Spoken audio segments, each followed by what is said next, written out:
is up, Internet? It's your boy, Brando, and welcome to episode 9 of the Otaku Remix Podcast. I saw you smirking over there. I forgot that you had changed your name legally. Yeah, legally, I've signed the documents. I expected Brando, but it was you. Dio Brando. Fucking dick. Fuck you. But I'm joined, as always, by my partner in crime, the Sasuke to my Naruto, the solid to my liquid. We have to do this over. No. We're keeping this on. Great. I'm joined by Christopher House. Of course. A.K.A. Houseman, A.K.A. just House. How are you doing, House? I'm doing alright. Doing a little less alright after that, but I'm doing alright. Are you? What? I thought you were unbuttoning your shirt. Like fucking revealing his chest hairs in a power move over here. What the fuck are we talking about today, Brando? You see the thumbnail title, Internet. You know what we're here for. Today we are doing our third anime movie review. Mm-hmm. The highly anticipated movie from Takeshi Koike, his directorial debut from the Madhouse.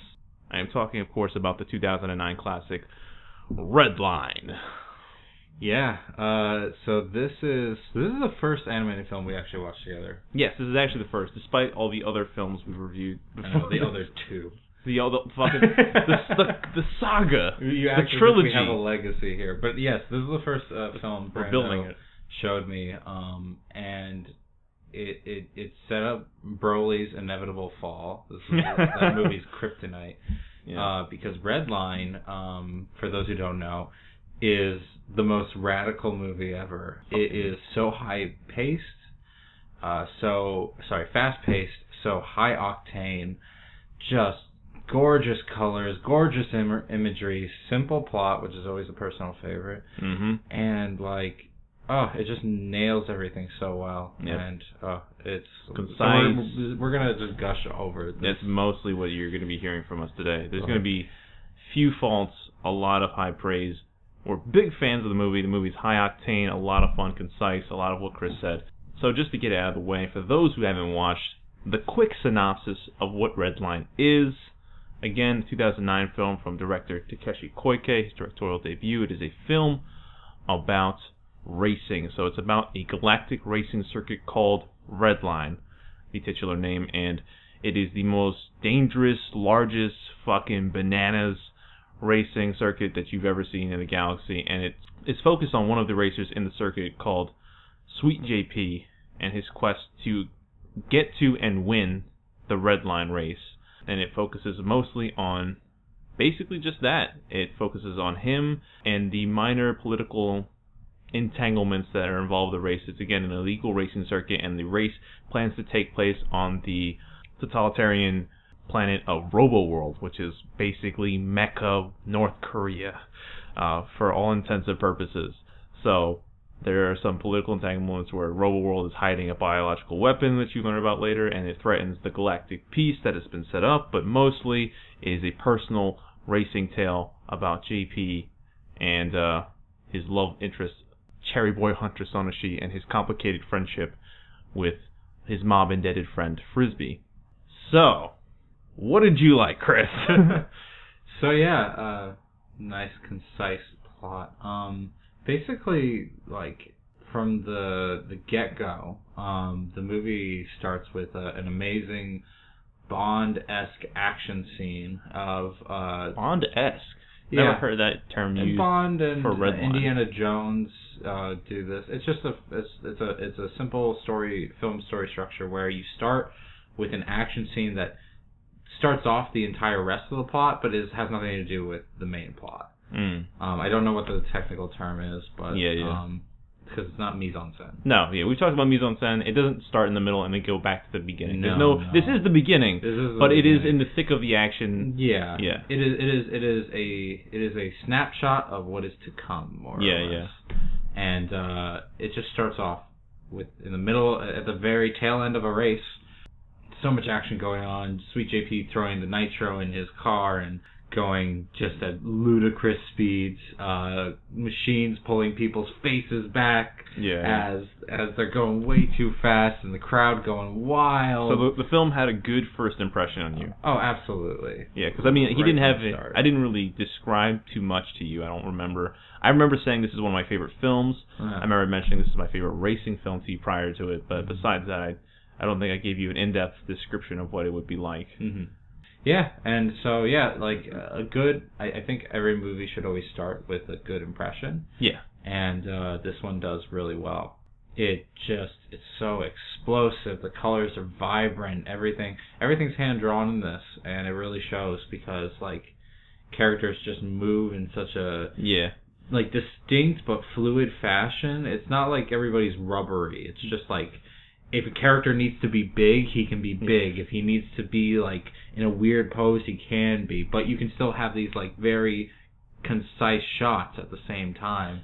That factoid about it being hand-drawn is, like, one of the most popular facts about this film, that it's a 7-year film, almost entirely hand-drawn, with, the exception of a few particle effects, which are definitely to good effect, But the fact that it's hand-drawn is very interesting, and it plays a lot into the film's aesthetic. And its appeal. I think it's fantastic.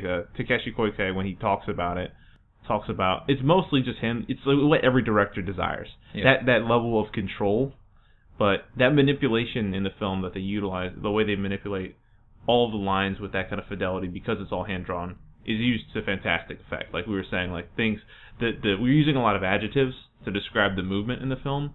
And that's what that's why we call it high energy and kinetic and stuff like that. And that's what the film always feels like, because like the perspective, like the depth perception are always shifting.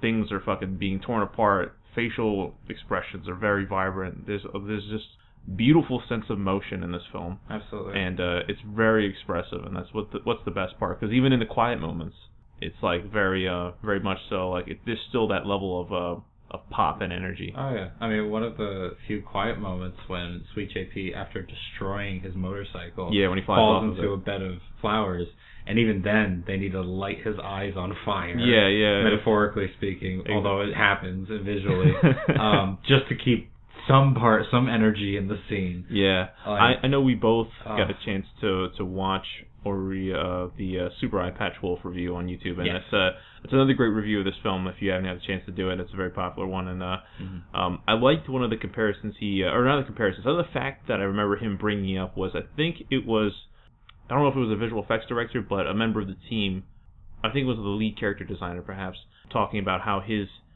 impression, or rather his thesis statement on the character or the design of the film was to be an information overload. And it definitely feels like that through a lot of the film. Because even though that quote is a very unique one, because usually you don't want information overload. Exactly. Usually that's a bad thing. Yeah. And the reason why I would almost argue that that's not what happens is because the information overload is not about anything the audience is asking about. Like, each shot has so much going on. It's an atmospheric but you're never wondering what's going on. Yeah, I wouldn't say this film... I know exactly what you're talking about. When you say information overload is typically a taboo, it's something you want away from. And I agree. You definitely want that away from, especially the core of your film, because you don't want to distort the narrative focus, the character development. Yeah. But like you just said as well, you can implement it into the environment, the setting, the general...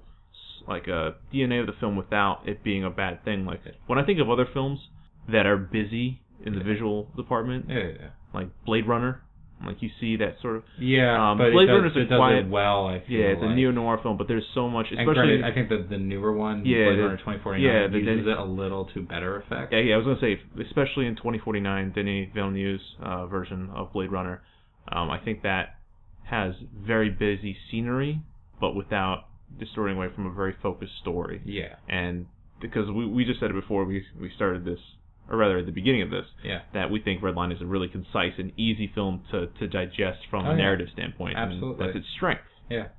As I mentioned in our controversial Broly review, it's important. Not every film needs to do this. Yeah. But it works well in action films. Mm-hmm. You need to have a character that the audience can relate to. And so for Broly, it was supposed to be Broly. We won't go back into that. Yeah. In this movie, it's Sweet JP. Yeah. And I'll admit, this movie is very masculine. Very. Extremely. But that's fine. It knows what it wants to be. It's not trying to... Yeah. I like that a lot lot about anime, but that's a whole other conversation. Yeah, and as long as you know what you want to do and you go for it, and it's not actually like offending anybody, it's totally fine. And this one, it knows it wants to be masculine and it goes for it. Yeah. So Sweet JP, his motivations are shown to us through a very quick flashback where you see him as a kid idolizing this like posh, not posh even, but just like this fucking gaudy, thank you. Yeah, fucking testosterone like idol. Like yes, like I know exactly what you're talking about, and that's the thing I do like. I like you said that it has a very direct intentions, and that's something I like about anime in general, because all the subgenres of anime are very laser focused, like ero manga, like fucking sports anime, whatever. Like they're very keyed into what they want usually to portray as themes. And for Redline, the masculinity is very on point when you're trying to relate to JP and just the general aesthetic of the film. Yeah, because then you want the pretty girl, you want the bitchin' car. Yeah, you want to fucking make out with two chicks, Tatsumaki Senpyu Kaku, into your fucking Trans Am, and drive off into the distance with money and gold. Yeah, absolutely. And granted, he's not going for two girls, but like that's like it's so over the top that it works. Yeah. And so like great character fucking established. Sweet JP is your average Joe, but he's doing it. He's not just dreaming it. He's going for it. Mm-hmm. And that's what's so nice about him. He has this confidence about him in every scene that really makes him charming and really makes him just carry the movie without needing much character development. Yeah. We're kind of just along for the ride with him, as opposed to watching a character become something. Yeah. And not to rag... Okay, I'm not going to even mention Bully, but in general, exposition. Yeah. This is a very exposition-free film. Yeah, it's very light. And if there's any sort of... explanatory statements, they're usually melted into very organic conversations. Yeah, it's usually under the guise of, oh, look at this report, and we're going to talk about news or what have you. Yeah. You learn about JP's character very easily through his actions. You can see his elation for racing while racing, and then you can see him take a key back while he's not. Yeah. You can see his morals in just small statements like the lack of weapons on his car, or the way he lets Sonoshi go past him at points in the race, in the beginning. You can see his personality shine through in just small snippets. And obviously there are a few flashbacks throughout the film that kind of but even then it's not like dialogue filled. The flashbacks they're literally barely any dialogue. The main one, the one we talked about with the guy and the two chicks, that one has no dialogue. The other ones do, but to very minor extent. There's nobody saying like this has been JP's dream the whole time or something like that. Nah, yeah. It's always like this film reminds me a bit of Gurren Lagann and Kill la Kill, in the sense that I could watch any of these movies in Japanese without subtitles and still kind of get what's going on. Interesting. Because the premise is so fucking simple. Yeah. Even though it could be like Kill la Kill gets a little convoluted, and Gurren Lagann gets a little convoluted. A little more than a little, but keep going. At least for the first couple episodes. For the first, you know who your good guys are because of what they look like and how they act. Yeah, I get the idea you're putting around. I'm just I'm being overly complicated. Continue. No, but especially this movie, you could watch it in Japanese without subtitles, and you could kind of get what's going on. Yeah. Like there's a lot of visual cues that keep you keyed into exactly what they want to portray. Yeah, and so that's what makes it amazing, because despite how much credit we give for writing and dialogue and stuff in movies, films are inherently a visual medium. Yeah, and it's so frustrating, especially in animated movies, when I see a character talking and we get reverse shot of just two people talking, and it's like you can just have something going on. Yeah. And this film embraces that entirely. There's even moments when we're just looking at characters' faces. They're always in interesting positions. Like there's one of Sonoshi when she's in the restaurant and we're first coming in on her, resting in the chair. Yeah. And she's at this weird angle where she's like upside down. Yeah. And it perfectly but she's surrounded by all these beautiful things. Yeah. And it shows that like she is a beautiful woman. Mm-hmm. That's what her character design is. Mm-hmm. But it shows that she's not content being that. Yeah, that is not her. Mm-hmm. She is a racer at heart, which we see earlier. Exactly, yeah. And so it's, on top of just being a beautiful shot, it tells us a lot about the character. That whole scene embellishes, or rather, is emblematic of her character. And then eventually you get JP to call her out on that. Yeah. Which is like the key, like, it's like the nice little click on that thing, that whole imagery. Obviously it's a little bit on the nose, but that's the point. You know, you get to have him, you hear him say, like, you know, because she asks, so what do you see, or like, what do you make of me? Mm-hmm. Something to that effect, those words, and he basically sees, I see an engine geek who sees nothing besides racing and has no interest in men. Yeah. And she's like, you're right. Yeah, and even though it's on the nose, it's a fun way of doing it. Yeah. It's a really fun call out, and it's like, a good character moment for both of them, because you see his wit, his interest in her, and her honesty and crassness. Yeah. And, so it's this movie's so fucking charming. It's amazing. It's such a good film from a design standpoint, which is basically what we've been ragging on, and just to kind of capitalize on that, one of the last things about design-wise, besides the general artwork, which is phenomenally beautiful, which of course I think you'd inherently know if you saw any footage of the film, but the editing we were talking about earlier, when we were watching a trailer just to kind of catch ourselves up. Yeah, catch ourselves. Movie maybe like a week and a half ago. Yeah.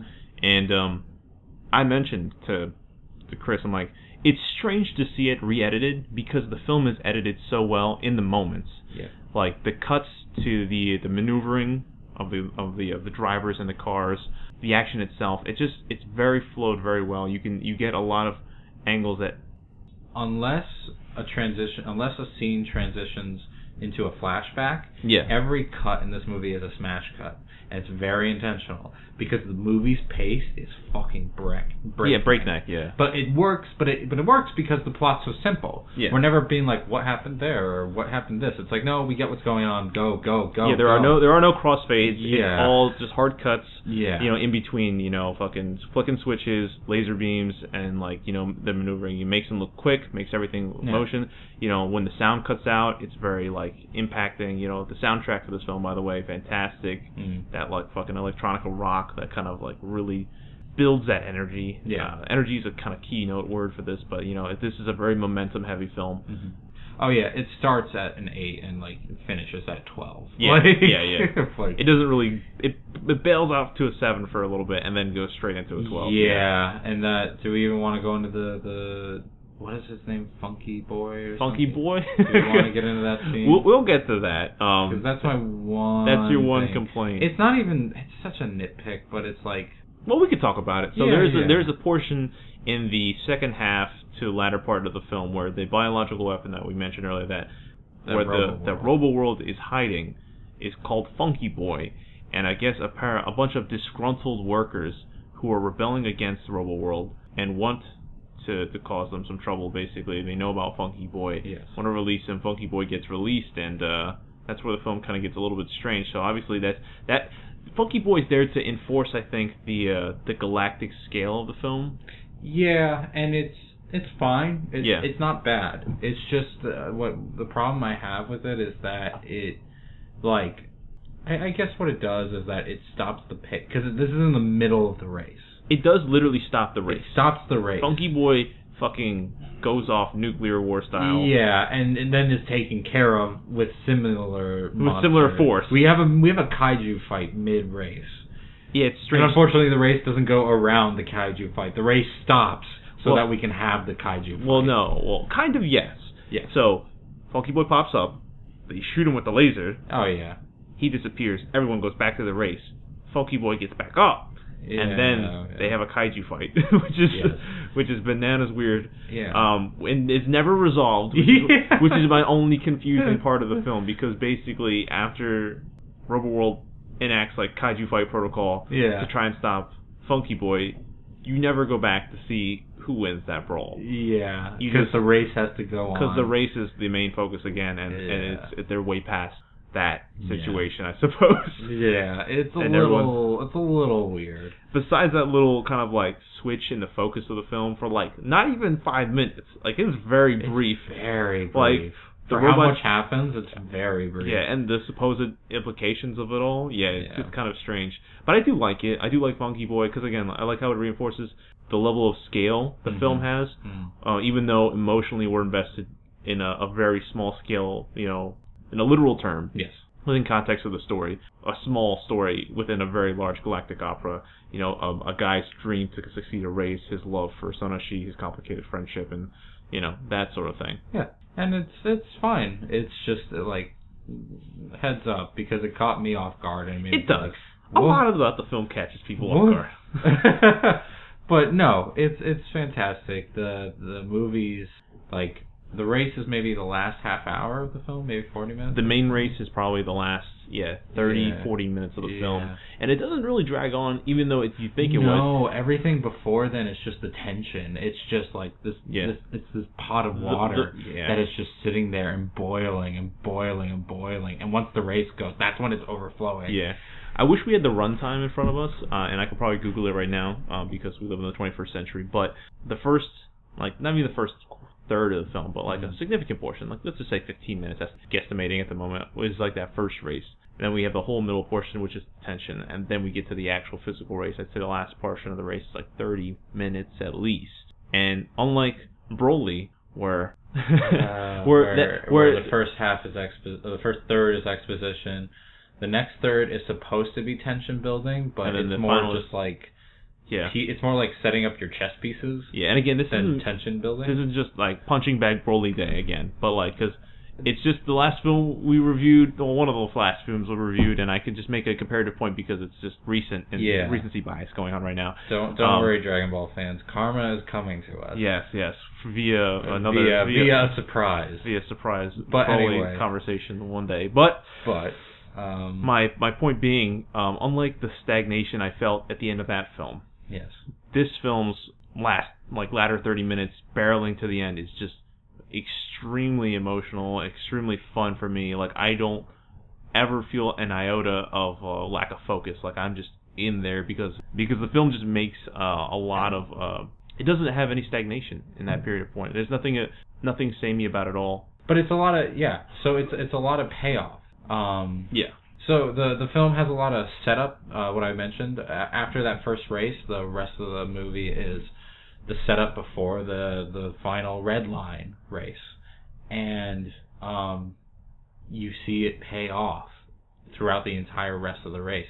You see not just JP's setup, but every other racer's setup. You see the guys who are pseudo bounty hunters who mess up the laser beam and their whole scheme going on. Yeah, that's something we should talk about. You see a side, all the other characters. Yeah. I mean, there's not much detail to go into them, which is fine. Yeah. But they're notable. They're rememberable. Yeah. Which the cast. Is not a word, but memorable. Rememberable. Rememberable. Jesus Christ. Anyway. The cast is great. Yeah, you're right. Yeah.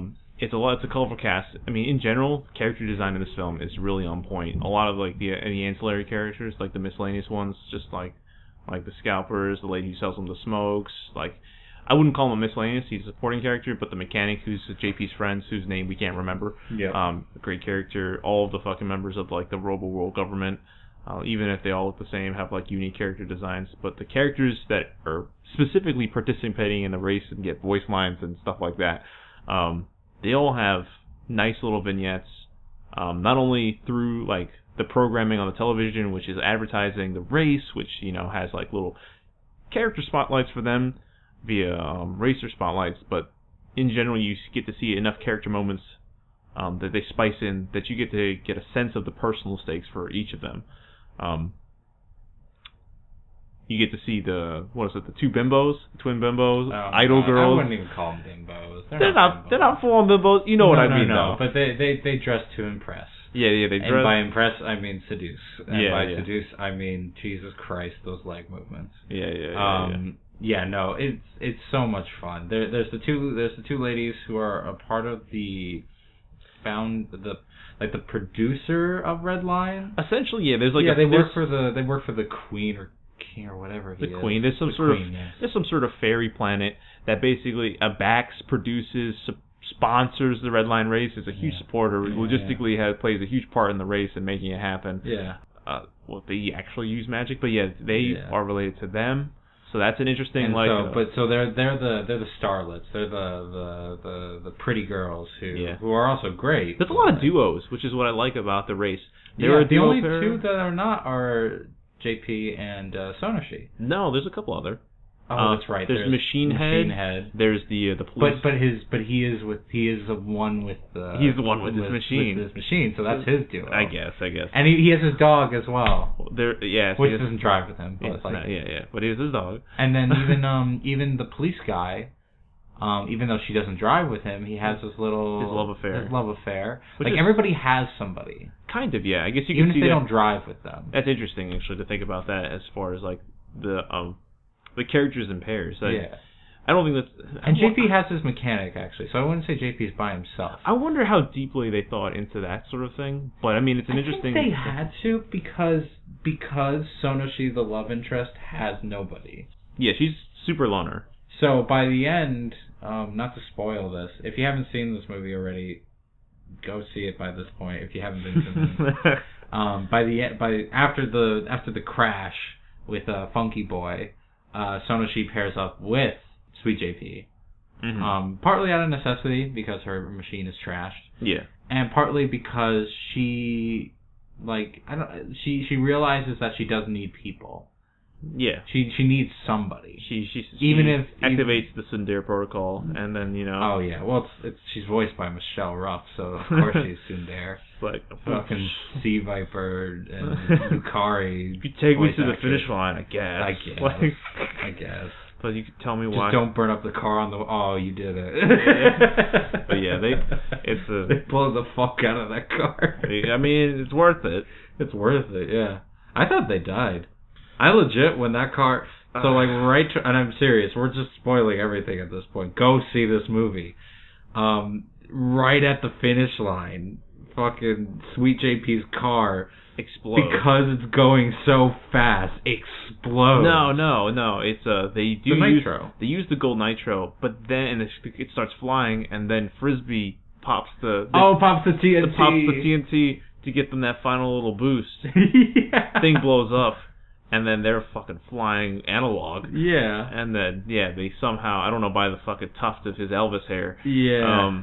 They win. And they get to fucking make out in space. And that's how our movie ends, I think. Yeah. Love, yeah. It's beautiful and glorious. It is beautiful, yeah, the whole race. But to capitalize on characters, the character vignettes, like their little moments in between, really just capture the personal stakes for everybody else. Yes. Making all of the supporting cast is fun. They're witty.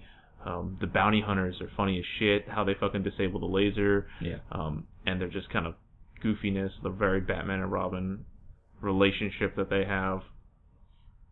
All of them are just having elements of even the cop. The cop, like you mentioned with the. Oh, he's the lady affair he's having. Modern. He's what everybody thinks the police are these days. And yeah. Viciously brutal cop who has this little love affair with his little lady cop friend on the side, but doesn't want to admit it because he's too tough. Yeah. He's too tough about it. There's a lot of soft on the inside, tough on the outside characters. Like Machine Head, even though he's like this ultra masculine guy who's won the race 20 times, he has that little like Apsu character dog that he's like. Yeah. I mean, if this whole podcast sounds frenetic, it's because the movie is slightly frenetic. Yeah, honestly. And it works so well because, again, we've talked about like so many different elements to this movie, and I guess that's what you alluded to earlier with the information overload. Where it's like, anytime you rewatch this movie, which I'm sure I will in the future, even though I bought a DVD that's region locked, but whatever. We're going to work on that. We'll figure it out. Every time you rewatch this movie, you'll probably find something that you missed. That's not important to the plot of Sweet JP and Sonoshi, but it's still a cool element to the movie. Yeah, and I think it's definitely true, like 100%.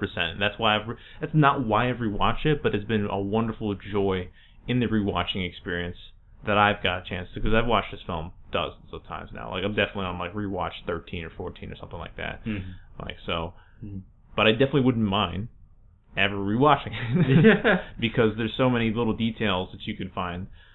The individual outfits of characters that are betting on the race, certain characters in the crowd in the beginning of the episode, or excuse me, of the movie, there's like they start the film very quiet before the cars billow forward, and so you can honestly see little details of the characters who are waiting for the cars to fly by. So yeah, the whole side thing of the betting ring that's going on. Yeah. The you see characters return, like the lady who sold him the smokes ends up at the betting ring trying to put money on Sweet JP. Yeah, like, absolutely. So it's a lot of fun details. A movie definitely right with rewatchability. Chris. Yes. What would you say your final statement on the film is? This movie is like, despite apparently how poorly it did in the box office, which is a fucking shame. It is. I think it is, aside from maybe like one or two scenes, which I would argue don't even need to be in the movie, is incredibly approachable to a general audience, and I think works. And that's what I love about it so much. It's so simple. You don't need like 5 years of lore or to be a fan of anime or something like that. It's just fun. Yeah. And that I have a lot of respect for. Mm-hmm. So yeah, my final thought on this movie is just go watch it. If you have not seen this movie yet, go rent it. Get a good quality of the movie. If you can't get a hold of a Blu-ray, YouTube's rental is fantastic. Yeah, 1080p. Just make sure you get it on point. Yeah. And for myself, not to bat back to the Super Eye Patch Wolf thing too much, but his video is designed almost as a plea to watch it out of respect for the quality of the film, as like a tragedy. I echo that sentiment a little bit, because when I learned about that fact before I'd seen that, because I'd seen this movie like a long time ago, like in its initial release frame, like in 2011, 2012, somewhere around that time I'd seen this film when it came out. And when I learned after the fact that it wasn't like this some sort of a cult classic, because I was in love with the film initially, I'm like off top with my friends, learning that it wasn't fiscally successful in Japan was confusing to me because of how much I enjoyed the film. And just kind of a shame because, one, just the quality of the film is so high, but two, I just don't want films to become risk averse, because it was one of the last attempts to make an original film, or rather an original animated film by a studio in Japan. Yeah, that isn't like one of the many. Boy Meets Girl. There's so many good films that have come out in the last 3, 4, 5 years, from animated studios, anime filmmakers. Your Name, A Silent Voice, Liz and the Bluebird, Our Corner of the World, but they're also aesthetically similar, structurally similar, plot-wise very similar. And obviously I'm not talking about films that are based on series like, One Piece and et cetera, et cetera. And that's a whole other, I don't want to call it a plague, but it's a problem. I would just like how many of them there are. They do. It overcrowds the system. They saturate the market. It makes producers feel like we need to have a license that's recognizable before we can put money into it. Exactly. There isn't this inherent necessity in a monetary sense at all to go on a risky, independent, original film. But I feel like without it, we wouldn't have the opportunity to see films this amazing. Yeah. This divergent. So I hope that if anything happens after people watch this film, is that they are willing to either beset themselves, take on either support films that are out there that are ostracized, unique, strange, independent, original, or fucking just enjoy this film because it's a really concise, fun ride, and it's my favorite racing film of all time. Yeah. So no, definitely give it a shot. It's totally worth it. You'll feel the time just fly by. Yeah, this is a extremely enjoyable, no stress ride. There's obviously dramatic tension, but it is just a joy. Yeah. So, if we couldn't, I think we're done gushing. I think we've run out of gush. Yeah. We've used it all up. I'll have to get a drink. Yeah, we're definitely going to have to refuel liquid-wise. But we hope you guys enjoyed this. That's all we've got today. So, as always, if you guys have any comments on the film, if you had a chance to see Redline, if you agree, disagree, have any opinions on the film, had a chance to see it, comment down below. We'd love to hear your thoughts. Like the video if you enjoyed our podcast, our ramblings. And subscribe, please, because I don't know what I'd do if you don't. Threaten you. But we'd love you if you did subscribe. Absolutely. But as always, have a good day, have a good life. We will see you next time.